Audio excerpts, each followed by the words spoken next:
नमस्कार विद्यार्थी मित्रांनो, एमपीएससी ट्रिक्स या यूट्यूब चॅनलवर तुमचं स्वागत। मी अजय कुमार गोसावी। आज आपण एमपीएससी PYQ सिरीज सुरू करतोय। या सिरीज मध्ये आपण आज इतिहास या विषयावरचे प्रश्न बघणार आहोत। तर हा जो पेपर आहे तर तो पेपर कंबाईन पूर्व 2024 चा जो 2 फेब्रुवारी 2025 रोजी पार पडला होता। तर त्या पेपरवर आलेले इतिहासाचे प्रश्न त्याचा एनालिसिस आपण आजच्या लेक्चर मध्ये करणार आहे। तर ही PYQ सिरीज खूप मोठी असणार आहे, हे तुम्ही इथं लक्षात घ्या। ठीक आहे, तर आज आपण वेळ न जाता आपल्या लेक्चरला सुरुवात करूया। पण त्या अगोदर तुम्ही जर आपल्या YouTube चॅनलला सबस्क्राइब केलं नसेल तर ते करा। आपला Android ॲप डाउनलोड केलं नसेल तर ते नक्की करा। डिस्क्रिप्शन बॉक्स मध्ये मी तुम्हाला लिंक देतोय, त्या लिंकवर क्लिक करून। ठीक आहे, आपला आजचा पहिला प्रश्न होता। प्रश्न काय आहे बघा, तुम्हाला 3 विधानं दिली ती आणि काय म्हटले, योग्य पर्यायाची निवड करा असं तुम्हाला इथं म्हटलेलं आहे। 3 विधानामधून कोणतं विधान योग्य आहे ते ओळखा असं म्हटलेलं आहे। ठीक आहे, तर 3 विधानामधून पहिला ऑप्शन बघा, भारतात पहिली सुती कापडाची गिरणी मुंबई येथे सुरू झाली। आता भारतातली पहिली सुती कापडाची गिरणी म्हणते, सुती कापडाची गिरणी आणि तुम्हाला काय म्हटलेलं आहे, मुंबईला सुरू झाली। ओके, मुंबईला म्हणजे सुती कापडाची गिरणी मुंबईला सुरू झाली असं म्हटले। आणि तिसरं स्टेटमेंट पण बघा तुम्ही, भारतातील पहिली सुती कापडी गिरणी कावसजी नानाबाई यांनी सुरू केली। म्हणजे दोन्ही विधानं तुम्हाला इथं लक्षात आले, दोन्ही विधानं एकच आहेत पण त्याच्या संदर्भातच तो विचारलेला आहे। आता आपण याचं अनालिसिस जर करायला गेलो तर भारतात पहिली सुती कापडाची गिरणी मुंबईला सुरू झाली, मग प्रश्न असेल ती केव्हा सुरू झाली, तर त्याचं उत्तर असणार आहे 1854 मध्ये। कधी सुरू झाली म्हटलं तर उत्तर काय असणार आहे, 1854 मध्ये। ओके, मग त्या गिरणीचं नाव काय होतं असं जर विचारलं तर त्याचं उत्तर काय असणार आहे, Bombay spinning and weaving company. नाव काय होतं तर उत्तर काय असणार आहे, Bombay spinning and weaving company हे काय असणार आहे, त्याचं उत्तर असणार आहे, नाव होतं। ठीक आहे, म्हणजे आणि ती कोणी सुरू केली, नानाबाई दावर, कावसजी नानाबाई दावर यांनी सुरू केली। कावसजी नानाबाई दावर असं नाव आहे, ते असं नाव पाहिजे होतं, पण कावसजी नानाबाई म्हटलं तरी सुद्धा बरोबर आहे। कावसजी नानाबाई दावर असं नाव असतं तर आणखी योग्य ठरलं असतं। तर हे पहिलं विधान बरोबर आहे, तिसरं विधान बरोबर आहे। हा घटक तुमच्या इथं लक्षात आला। त्यानंतर तुम्हाला इथं मधल्या स्टेटमेंटमध्ये काय म्हटलेलं आहे बघा, ती भारतात पहिली तागाची गिरणी, म्हणजे तागाची गिरणी पण दिलेलं आहे आणि ते रिसरा या ठिकाणी सुरू झाली असं म्हटलेलं आहे। म्हणजे तुम्हाला ठिकाण दिले रिसरा, इथं दिले मुंबई। ठीक आहे, तर तागाची गिरणी रिसराला सुरू झाली का, तर त्याचं उत्तर आहे हो, ते पण विधान बरोबर आहे। म्हणजे तिसरं सुद्धा स्टेटमेंट बरोबर आहे, रिसराला सुरू झाली तागाची गिरणी। मग हे पश्चिम बंगाल जवळचं रिसरा आहे, मग कधी सुरू झाली असं विचारलं तर तुमचं उत्तर असलं पाहिजे इथं 1855 मध्ये। 1855 मध्ये म्हणजे दिलेल्या प्रश्नापैकी अचूक उत्तर काय आहे हे जर तुम्ही बघितलं तर पर्याय क्रमांक 4 तुमचे तिन्ही विधानं या ठिकाणी बरोबर आहेत। लक्षात आलं, तर हे तुम्हाला याचं अनालिसिस असेल। पुढील प्रश्न बघा, प्रश्न होता कोल्हापूर येथील 27व्या पलटण मधील, आता इथं बघा, कोल्हापूर येथील 27व्या पलटण मधील हिंदी शिपायांनी खालीलपैकी कोणाच्या नेतृत्वाखाली 31 जुलै 1857 चे बंड केले। आता हे बंड 1857च्या बंडवर विचारलेला प्रश्न आहे, पण पर्टिक्युलरली फोकस काय केलाय तुम्हाला इथं, कोल्हापूर म्हटलेलं आहे। म्हणजे कोल्हापूरमध्ये बंड कोणी केलं असं तुम्हाला या ठिकाणी विचारलेलं आहे। आता आपण याच्यामध्ये प्रत्येक ऑप्शन्स बघत जाऊया आणि त्यावरून त्याचं अनालिसिस करूया। पहिलं बघा, रामजी शिरसाट यांनी कोल्हापूरमधून बंड केलं का, तर त्याचं उत्तर आहे हो, कारण त्याचं नेतृत्व त्यांनी केलेलं होतं। पहिलं महत्वाचा मुद्दा म्हणजे रामजी शिरसाट त्या ठिकाणी बरोबर येणार आहे। दुसरा जर विधान बघितलं, नानासाहेब पेशवे। आता नानासाहेब पेशवे यांनी 1857च्या उठावामध्ये बंड केलं, मग त्याने 1857च्या उठावामध्ये बंड केलं, पण ते कुठून केलं, कानपूरमधून केलं। तुम्हाला विचारलंय कोल्हापूरमधून, म्हणजे हे विधान चुकीचं आहे। पुढचं स्टेटमेंट बघा, रंगो बापूजी असं दिलेलं आहे। आता रंगो बापूजी म्हणजे रंगो बापूजी गुप्ते असं त्याचं नाव असणार आहे। आणि यांनी सुद्धा 1857 मध्ये बंड केलं का, तर हो, कारण हे साताऱ्याचे छत्रपती जे होते प्रतापसिंह, साताऱ्याचे जे छत्रपती होते ना, सातारा छत्रपती प्रतापसिंह यांचे ते वकील होते। छत्रपती कोण होते, प्रतापसिंह यांचे ते काय होते, वकील होते. ओके. आणि त्यांनी साताऱ्यात उठावाचं नियोजन केलं होतं. पण तुम्हाला कोल्हापूर विचारल्यामुळे हेही इथे येणार नाही. आणि चौथ्या घटकामध्ये जर बघितला तर ते भीमा नाईक म्हणजे हे खानदेशामधले भिल्ल समाजाचे नेते होते. खानदेश भिल्ल समाज नेते, भिल्ल नेते असं लिहितो मी, म्हणजे तुमच्या लक्षात येईल. म्हणजे या ठिकाणी भीमा नाईक सुद्धा कोल्हापूरचा घटक येणार नाही. म्हणजे या ठिकाणी फक्त एक बरोबर, फक्त अ असं कुठं आहे तर पर्याय क्रमांक 4 मध्ये आहे, म्हणून ते तुमचं अचूक उत्तर असणार आहे. लक्षात आलं का? तर या 1857च्या उठावावर विचारलेला प्रश्न होता. पहिला प्रश्न हा बेसिक होता, म्हणजे कापड गिरणीवर असलेला प्रश्न. हा घटक लक्षात आला का? ओके. जाऊया पुढच्या प्रश्नाकडे. पुढच्या प्रश्नाकडे जाण्या अगोदर एक महत्वाची रिमाइंडर, ते म्हणजे तुम्ही जर आपला अँड्रॉइड ॲप डाउनलोड केलं नसेल तर ते नक्की करा. MPSC tricks bye Ajay Kumar या नावानं गुगल प्ले स्टोअरवर क्लिक जाऊन तुम्ही ते ऍप्लिकेशन डाउनलोड करू शकता. त्या ठिकाणी आपल्या ऍप्लिकेशनवर वेगवेगळ्या कोर्सेस अवेलेबल आहेत. सध्या आपला एक महत्वाचा कोर्स तिथं अवेलेबल झालेला आहे, तो म्हणजे आधुनिक भारताचा इतिहास, विशेषतः महाराष्ट्राच्या संदर्भात. हा कोर्स आपण प्रत्येक टॉपिकनुसार प्रश्नोत्तरांची सिरीज त्या ठिकाणी आयोजित केलेली आहे. याच्यामध्ये एकूण 900+ प्रश्न आहेत आणि प्रत्येक टॉपिकनुसार त्याचं एक्सप्लेनेशन दिलेलं आहे. तुम्हाला प्रत्येक लेक्चर हे किती वेळा पाहता येईल त्याला लिमिट नाहीये, म्हणजे बऱ्याच वेळा व्ह्यूचं लिमिट असतं, तसं नाहीये. फी फक्त 249 रुपये आहे. तर नक्की जॉईन करा. हा कोर्स सध्या खूप चर्चेतला आहे आणि ऍप्लिकेशन डाउनलोड करा. जर हे ऍप्लिकेशन तुम्हाला डायरेक्ट डाउनलोड करायचं असेल तर डिस्क्रिप्शन बॉक्समध्ये लिंक देतोय, त्या लिंकवर क्लिक करून तुम्ही ते ऍप्लिकेशन डाउनलोड करू शकता. आपला आजचा पुढचा प्रश्न आहे, तो म्हणजे प्रश्न काय होता? सती प्रथेबद्दल शास्त्राच्या संमतीने केलेला खून असं कोणी म्हटलेलं आहे? आता सती प्रथेबद्दलचा कायदा कोणी केला तर त्याच्यामध्ये राजाराम मोहन रॉय यांचं नाव महत्वाचं ठरतं आणि हेच आपले या ठिकाणी उत्तर असणार आहे. बरं, हा कायदा कधी केला? सती प्रथा बद्दलचा कायदा हा कधी करण्यात आला तर सतीबंदीचा कायदा, आपण असं थोडक्यात म्हणू, सतीबंदीचा कायदा हा कधी करण्यात आला असं विचारलं तर तो कायदा करण्यात आला होता 1829 मध्ये. तुम्हाला विचारलं तर याचं इयर लक्षात ठेवा. मग याच्यामध्ये राजाराम मोहन रॉय यांचा रोल महत्वाचा आहे. यांच्या समवेत राजाराम मोहन रॉय यांच्या समवेत जे गव्हर्नर जनरल होते लॉर्ड विल्यम बेंटिक, हे नाव सुद्धा लक्षात ठेवा. काय लक्षात ठेवा? Lord William Bentinck. तर राजाराम मोहन रॉय यांनी हे केलेले विधान आहे शास्त्राच्या संमतीने केलेला खून. पुढचा प्रश्न बघा. जोड्या लावा म्हणून तुम्हाला दिलेला घटक होता आणि सिंपलच्या जोड्यात तुम्हाला प्रार्थना समाज, सत्यशोधक समाज, सार्वजनिक समाज आणि आर्य समाज दिलाय. प्रार्थना समाज म्हटल्यानंतर तुम्हाला 1867 ही जोडी तुम्ही या ठिकाणी लावू शकता. त्यानंतर दुसरी जोडी येते, तुम्हाला दिले सत्यशोधक समाज. सत्यशोधक समाज म्हणजे 1873 मध्ये स्थापन झालेला. त्यानंतर तिसरी जोडी तुम्ही लावू शकता सार्वजनिक सभा. सार्वजनिक सभा ही 1870 मधली. आणि चौथी जोडी तुम्हाला इथं लावता येईल ती म्हणजे आर्य समाज. आर्य समाज म्हटलं तर 1875. मग या जोड्या करेक्ट कुठं जुळल्या गेल्या आहेत तर त्याच्यावरून तुम्ही बघू शकता. प्रार्थना समाज म्हणजे अ ला 3 ब ला 4, अ ला 3 ब ला 4 कुठे आहे? पर्याय क्रमांक 3 मध्ये आहे, म्हणून हे तुमचं करेक्ट आन्सर आहे. प्रार्थना समाजाची स्थापना कोणी केली? किंवा तुम्हाला असा प्रश्न विचारला तर उत्तर काय असेल बघा. प्रार्थना समाजाचे पहिले अध्यक्ष कोण, असा मी तुम्हाला प्रश्न विचारला, तुमचं उत्तर काय असायला पाहिजे? प्रार्थना समाजाचे पहिले अध्यक्ष होते आत्माराम पांडुरंग तडखरकर. आत्माराम पांडुरंग तडखरकर हे काय होते? प्रार्थना समाजाचे पहिले अध्यक्ष होते. सत्यशोधक समाजाचे पहिले अध्यक्ष महात्मा फुले. ओके. आणि गोविंदराव कडलक जे होते ते त्याचे पहिले सचिव होते. 1873 मध्ये सत्यशोधक समाजाची स्थापना. सार्वजनिक सभा असं म्हटले तुम्हाला. सार्वजनिक सभेची स्थापना 1870 मध्ये केली. तर 1870 मध्ये सार्वजनिक सभा कोणी स्थापन केली? त्यांना आपण सार्वजनिक काका या नावानं ओळखतो, किंवा त्यांना आपण गणेश वासुदेव जोशी हे त्यांचं नाव आहे. नाव काय? गणेश वासुदेव जोशी हे त्यांचं नाव आहे. ठीक आहे, हे येणार आहे. आणि आर्य समाज म्हटलं तर आर्य समाजाची स्थापना 1875 ला झाली. आणि ती कोणी केली होती आर्य समाजाची स्थापना? तर स्वामी दयानंद सरस्वतींनी.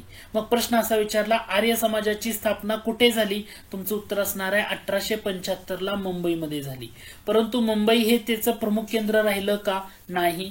कारण 1877 मध्ये आर्य समाजाची शाखा जेव्हा लाहोरला निघाली तर त्या शाखेमुळं आर्य समाजाचा विस्तार मोठ्या प्रमाणात झाला आणि नंतर हळूहळू लाहोर हेच आर्य समाजाचं गड किल्ला बनलेलं होतं. तर अशा टाईपचे तुम्हाला अनालिसिस इथं करता आलं पाहिजे. पुढचा प्रश्न बघा. प्रश्न होता 1909 मध्ये कामगार हितवर्धक सभा या संघटनेची स्थापना करून कामगारांना शिक्षण, कायदेशीर सल्ला देण्याचं काम कोणत्या व्यक्तीनं केलं? आता इथं मध्ये तुम्हाला प्रत्येक घटक आणि प्रत्येक ऑप्शन तुम्हाला समजणं गरजेचं आहे। याच्यामध्ये कोण कोण येतात? भिवाजी नरे येतात, सीताराम बोले, ओके, CK बोले असं आपण त्यांना म्हणतो, सीताराम बोले ते पण येतात त्यामध्ये, हरिश्चंद्र तालचेरकर यांचा सुद्धा त्यामध्ये समावेश होतो। म्हणजे इथं ऑप्शन उत्तर काय असणार आहे? अ, ब आणि ड। अ, ब, ड कुठे आहे? पर्याय क्रमांक 3 मध्ये, म्हणजे हे तुमचं काय असणार आहे या ठिकाणी? करेक्ट आन्सर असणार आहे। कामगार हितवर्धक सभा ही संघटना कामगारांच्या हक्कासाठी आणि कल्याणासाठी काम करत होती आणि या संघटनेमार्फत कामगारांना शिक्षण असू द्या, कायदेशीर सल्ला असू द्या किंवा त्यांच्या काही समस्या असतील तर त्या सोडवण्याचा संबंध येतो। हरिहर सोनोले यांचा या कामगार संघटनेशी संबंध नाही तर कन्फ्युज करायला दिलेला आहे, म्हणून पर्याय क्रमांक 3 अचूक उत्तर आहे। पुढचा प्रश्न बघा, होम रूल म्हणजे काय? होम रूल म्हणजे काय असं तुम्हाला विचारले। आता होम रूल चळवळ जर तुम्ही बघितली तर होम रूल चळवळ ही 2 टप्प्यामध्ये होती, म्हणजे 2 व्यक्तींचा त्यामध्ये महत्वाचा रोल येतो। पहिली व्यक्ती येते ती म्हणजे बाळ टिळक, ओके, बाळ गंगाधर टिळक, ओके, बाळ गंगाधर टिळक। तर तुम्हाला लोकमान्य टिळक मी असं लिहितो, सो लक्षात ठेवायला सोपं जाईल। पहिली व्यक्ती येते लोकमान्य टिळक आणि दुसरी व्यक्ती येते ती म्हणजे ॲनी बेझंट, ॲनी बेझंट। आता होम रूल याचा अर्थ काय असं तुम्हाला विचारले। आता होम रूल म्हणजे काय? स्वराज्य प्राप्त करणं, ओके, हे ब तर डेफिनेटली आहे, मात्र होम रूल याचा अर्थ आपल्या देशाचा कारभार प्राप्त करून घेणं हे पण येऊ शकतं, स्वशासनास प्रतिकार करणं आणि इंग्रजांच्या जोखंडातून काय करणं तर मुक्त होणं। स्वराज्य म्हणजे इंग्रजांच्या जोखंडातून मुक्त होणं हे होम रूलचा अर्थ होऊ शकतो, परंतु होम रूल म्हणजे स्वशासनास प्रतिकार करणं हे डेफिनेटली येणार नाही, म्हणजे ड नाहीये हे तुम्हाला डोळे झाकून लक्षात आलं, पण अबक आहे, म्हणजे पर्याय क्रमांक 3 इथं सुद्धा तुमचं काय असणार आहे? अचूक उत्तर असणार आहे। तर ही 2 महत्वाच्या व्यक्ती आहेत, लोकमान्य टिळक आणि ॲनी बेझंट, ज्या होम रूल लीगच्या संदर्भामध्ये चर्चेमध्ये येतात।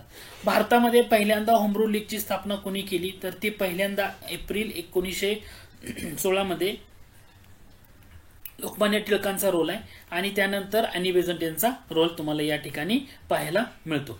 तर याचं पर्याय क्रमांक 3 हे अचूक उत्तर आहे।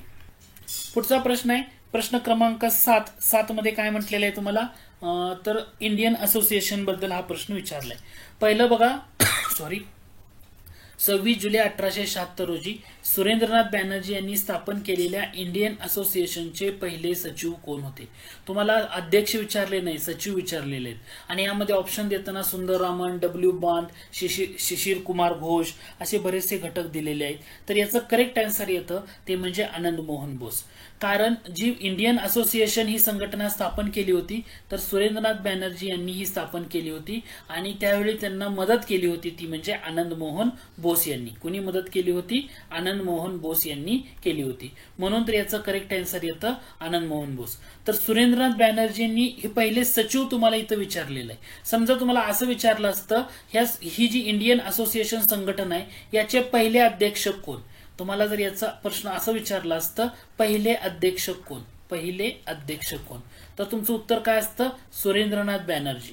म्हणजे अध्यक्ष कोण होते तर सुरेंद्रनाथ बॅनर्जी होते, सचिव कोण होते तर आनंद मोहन बोस या संघटनेचे सचिव होते। म्हणजे इंडियन असोसिएशन ही काँग्रेसच्या स्थापनेपूर्वीची एक महत्वाची राजकीय संघटना म्हणून ओळखलं जातं। पुढचा प्रश्न आहे खालीलपैकी नागपूरच्या कोणत्या राजाने आपल्या मृत्यूनंतरच्या वारसाची काहीच व्यवस्था न केल्याने कंपनी सरकारने त्यांचं राज्य खालसा केलं होतं? म्हणजे तुम्हाला इथं लक्षात आलं पाहिजे, असा जर प्रश्न विचारला खालसा धोरण तैनाती फौजेच्या धर्तीवर खालसा धोरण कोणत्या गव्हर्नर जनरलनं लागू केलं होतं? तर खालसा धोरण जेव्हा तुम्हाला असं विचारलं जाईल किंवा त्याला इंग्रजीमध्ये डॉक्ट्रिन ऑफ लॅप्स असं म्हटलं जातं, डॉक्ट्रिन ऑफ लॅप्स। मग डॉक्ट्रिन ऑफ लॅप्स म्हटलं तर उत्तर काय असलं पाहिजे तुमचं? लॉर्ड डलहौसी हे उत्तर असलं पाहिजे। खालसा धोरण कोणी जारी केलं होतं तर लॉर्ड डलहौसीनं केलं होतं। मग या धोरणानुसार काय केलं जात असत तर समजा एखाद्या संस्थांचा राजा जर पुत्रहीन मरण पावला आणि दत्तक वारसा जर त्यानं नेमला नसेल तर ते संस्थान ब्रिटिश साम्राज्यामध्ये विलीन केलं जात होतं।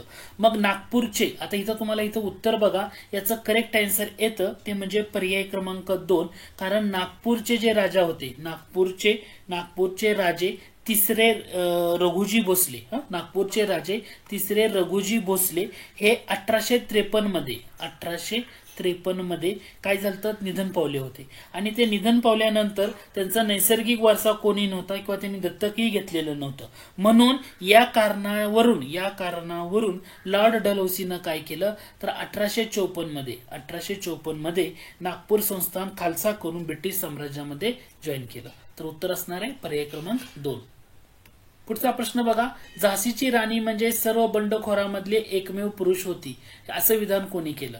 आता झाशीच्या राणी बद्दल विधान जे केलंय तर ते केलं होतं सर ह्यू रोज यांनी हे विधान केलेलं होतं. 1857च्या बंडाच्या वेळी सर ह्यू रोज हे काय होते तर मध्य भारतामध्ये ब्रिटिश सेनापती होते. मध्य भारतामधले ब्रिटिश सेनापती होते. त्यांनीच झाशीचा उठाव असेल किंवा ग्वाल्हेरला जे उठाव झाला होता त्या ठिकाणी सुद्धा, झाशी असू द्या ग्वाल्हेर असू द्या, त्या ठिकाणच्या उठावामध्ये राणी लक्ष्मीबाई विरुद्धचं नेतृत्व त्यांनी केलं होतं. आणि राणी लक्ष्मीबाई ज्या शौर्यानं लढल्या किंवा ज्या युद्ध कौशल्याने लढल्या त्यावरून त्यांनी विधान केलं सर्व बंडखोरामधली ही एकमेव पुरुष होती अशी त्यांनी मानवंदना दिली होती. पुढचा प्रश्न बघा, 27 जुलै 1889 रोजी लंडन येथे राष्ट्रीय काँग्रेसच्या ब्रिटिश इंडिया कमिटीच्या स्थापनेत खालीलपैकी कोणत्या व्यक्ती संबंधित होत्या. आता पहिला मुद्दा म्हणजे इथं थोडासा अवघड कॅटेगरी मधला प्रश्न आहे. ब्रिटिश इंडिया कमिटी स्थापन केलेली, ओके, कधी स्थापन केली होती 17 जुलै 1889 ला. कुठे स्थापन केली होती, लंडनला.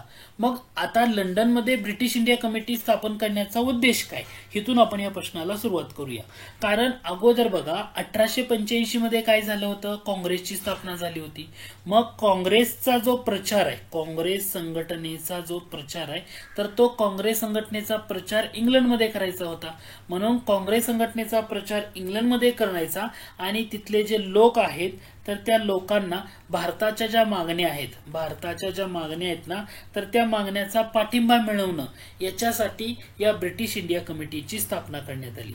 मग ही ब्रिटिश इंडिया कमिटीची जी स्थापना झाली त्याच्यामध्ये या कमिटीचे अध्यक्ष कोण होते तर या ठिकाणी वेडरनबन हे नाव जे दिसते ना, हे नाव काय आहे, या कमिटीचे काय होते, अध्यक्ष होते. कोण होते अध्यक्ष, वेडरनबन होते. मग जर अध्यक्ष असतील तर तिथं सचिव आहेत. मग सचिव कोण होते तर या ठिकाणी पर्याय क्रमांक 2 मध्ये डिग्बी हे नाव दिसते तुम्हाला, हे काय होते, सचिव होते. म्हणजे अध्यक्ष होते वेडरनबन, सचिव होते डिग्बी. हा तुम्हाला इथे एवढा घटक लक्षात आला का. मग याच्यामध्ये सदस्य कोण होते असं जेव्हा तुम्हाला विचारलं जाईल तर दादाभाई नौरोजी तुम्हाला हे नाव दिसेल, सदस्य होते. उमेशचंद्र बॅनर्जी हेही सदस्य होते. त्यासोबत सर ॲलन ह्यूम हेही सदस्य होते. त्याच्यानंतर WS केन हे सुद्धा त्या संदर्भातले सदस्य होते. मग आता या ठिकाणी मग तुमचं जर अनालिसिस करताना हे क आणि ड सर्वच्या सर्व व्यक्ती त्या ठिकाणी होत्या. म्हणजे याचं उत्तर काय असणार आहे, हे डोळे झाकून ब क ड हे तुमचं करेक्ट आन्सर या ठिकाणी असणार आहे. मग आता राहिला प्रश्न फिलिप स्प्रॅट आणि ब्रॅडले यांचा संदर्भ याच्याशी येत नाही म्हणून हे चुकीचं आहे. मग यांचा संदर्भ काय येत नाही किंवा हे कोणत्या घटकाशी संदर्भात होते तर हे ब्रिटिश साम्यवादी नेते होते. हे कसले नेते होते, ब्रिटिश साम्यवादी नेते होते. आणि यांचा जर संबंध तुम्हाला बघायला गेला तर तुम्हाला यांचा संबंध पाहायला मिळतो तो मीरत कट खटला जो होता ना त्याच्याशी येतो. मीरत कट खटला याचा त्यांचा संबंध मीरत कट खटला आणि साम्यवादी मीरत कट खटला हा 1920च्या दशकातला आहे. 1920च्या दशकातला, ओके. म्हणजे तुम्हाला इथं लक्षात आलं का, इथं तुम्हाला 1889चं विचारलंय आणि 1920च्या दशकातला म्हणून हे ए विधान तुमचं या ठिकाणी जे आहेत ना स्प्रॅट आणि ब्रॅडले येणार नाही आणि पर्याय क्रमांक 4 हे तुमचं करेक्ट आन्सर आहे. तर घटक लक्षात आला का, ब्रिटिश इंडिया कमिटी 1889ला लंडनला स्थापन केली. कोणी स्थापन केली, त्याचे अध्यक्ष होते वेडरनबन, सचिव कोण होते, डिग्बी, सदस्य कोण होते, दादाभाई नौरोजी, उमेशचंद्र बॅनर्जी, ह्यूम, केन हे सगळी लोक त्यामध्ये होती. आणि या संघटनेचा उद्देश होता जे काँग्रेसची उद्दिष्ट आहेत किंवा काँग्रेसच्या ज्या मागण्या आहेत तर त्या इंग्लंडमध्ये लोकांना कळाव्या, इंग्लंडला लोकांना कळाव्या याच्यासाठी या संघटनेची स्थापना झालेली होती. एवढं त्याचं अनालिसिस आहे. आय होप हा घटक तुमच्या लक्षात आला असेल.